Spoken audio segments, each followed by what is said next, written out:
All right, tier 3, Jalen Waddle, Devontae Smith, T. Higgins, and Chris Olave. Jalen Waddle, Devontae Smith, T. Higgins, Chris Olave. If I talked about the stretch of Tyreek Hill and Tua. How about those same 12 games, Jalen Waddle and Tua?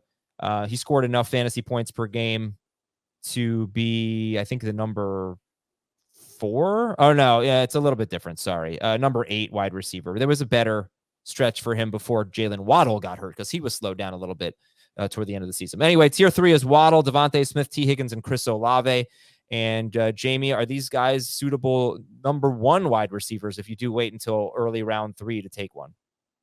Yes, I think the only problem with that is where they're going. It's probably the only way you're going to take them as your number 1 wide receiver is if you probably took Christian McCaffrey with your first pick, and then maybe took a tight end, took Mark Andrews. I shouldn't say tight end, took Mark Andrews or a quarterback on the swing to start round 2, because I think where these guys are going. But yeah, again, I think you could also see a situation where you take Waddle in the second round and Smith or Higgins in the third round as well. So yeah, they certainly could be. And again, I don't disagree that Waddle could be in the group above him. And Smith was a star, 136 targets, hard to overlook. I think Higgins was largely disappointing last year for a lot of people, just based on the expectations. But I think you look at still the body of work and what he's been able to accomplish, going into now his 4th year with the quarterback he plays with. These 3 guys to start this list, Olave, the exception, are arguably the best number 2 wide receivers in the league. And they just happen to play with, some pretty big alphas next to them, which kind of, hurts their overall production, I think. But let me ask you this, because you talked about Dan taking running back. Both of you going running back. And you said Dan recovered, and Dan said, I think I reached maybe for Calvin Ridley in round 3, the draft we did yesterday. What if you go McCaffrey in round 1 or Eckler in round 1 or whatever, and then maybe Derrick Henry is there? Derrick Henry went 24th in our draft yesterday. Yep. Maybe Chubb or one of those guys falls, and you go running back, and then in round 3 you take Waddle, Smith, Higgins, or Olave. They won't all be there, but one of them probably will be there. How do you feel about that start? It's amazing, and it's the difference between having an early pick and a late pick in the first round, because you have the luxury of, these guys being there early round 3. Right. So it changes the conversation for sure. I think if you're going to go running back, knowing you're going to get one of these 2 guys, if you go McCaffrey or Eckler, and then you're probably going to end up seeing in the that range in round 2, Nick Chubb, Derrick Henry are probably the 2 guys that will fall of the upper echelon caliber running backs. Maybe Jacobs starts against that range, and who knows Barkley, depending on the holdout and how that pushes those guys down from an ADP standpoint. But yeah, if you know that you can get one of these 4 guys, but even the top 3, because Olave still has to prove it, that's the ideal way to draft if you are inclined to go running back. So what would you rather do? Would you rather, let's just give you McCaffrey in round 1.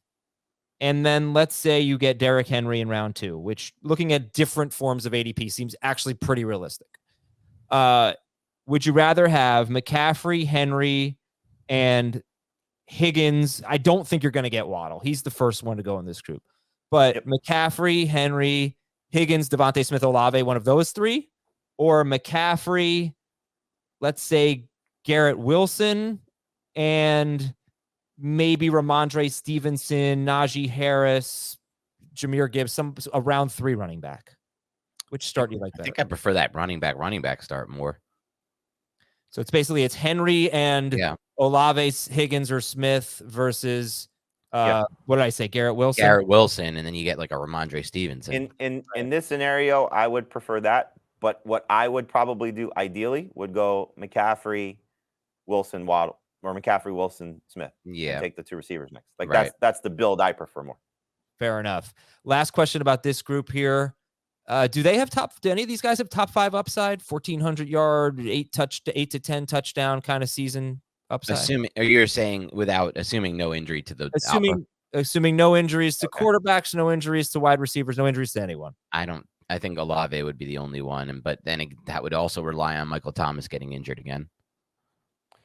The one that I think, I guess they could. The thing about Waddle is you alluded to this. He was almost right there if Tua had stayed healthy. The thing that's great about the 3 guys here, maybe not so much Higgins because they're with Boyd and with now Irv Smith, we'll see maybe the ball spread around a little bit too much. But Waddle and Smith get so many concentrated targets, especially Waddle and Tyreek Hill. There's not a third guy here in Miami. Yeah, And so that's the Yeah. thing. They're going to get does so help. many opportunities. You could be looking at 250 plus target guys, which is just insane. Yeah, and so Waddle, I said he was okay. 12 games with a healthy Tua, on pace for 79 catches, 1,514 yards, 11 touchdowns on only 125 targets. Now, the yards and the touchdowns make you think top 5 guy, but the 79 catches, the pace of 79 catches is what made him only, if he on that pace, would have been only wide receiver 9 per game in full PPR, wide receiver 8 in non-PPR. But like I said, he did suffer through an injury late in the year. Before that, he was blowing away that pace with Tua, and actually would have been more like a top 5 guy along with Tyreek Hill. I think it's easiest to see it with Waddle personally. Tier 4 is Calvin Ridley, Keenan Allen, Jerry Jeudy, Amari Cooper, Christian Watson, and Deebo Samuel. It does certainly feel a lot different than tier 3. To me, at least, Jamie, does it feel a lot different to you? Of Ridley, Keenan Allen, Jerry Jeudy, Amari Cooper, Christian Watson, Deebo Samuel. Yeah, this is the fall off. This is where we start to see, again, the guys that have either age concern in Keenan Allen, target concerns, when you talk about, Cooper now with Elijah Moore there, and Deebo Samuel certainly with the 49ers situation. And the question marks surrounding Calvin Ridley coming back, Jerry Jeudy with Russell Wilson and Christian Watson. But there's still so much upside here. That's the thing. It's like there's still so much to love about this group. It's just a matter of, do you want them in round 3, or would you just be thrilled to get any of these guys in round 4? And I think that's the conversation, is like, if you have to, dip your toe into this pool, and again, I'll throw DK Metcalf in there and maybe even DeAndre Hopkins, depending on how people feel about him. It feels like round 3, or at least the back end of round 3, you're going to have to reach for one of these guys. And that just feels a little icky at this point, knowing that there's still so many question marks about, really the entire group.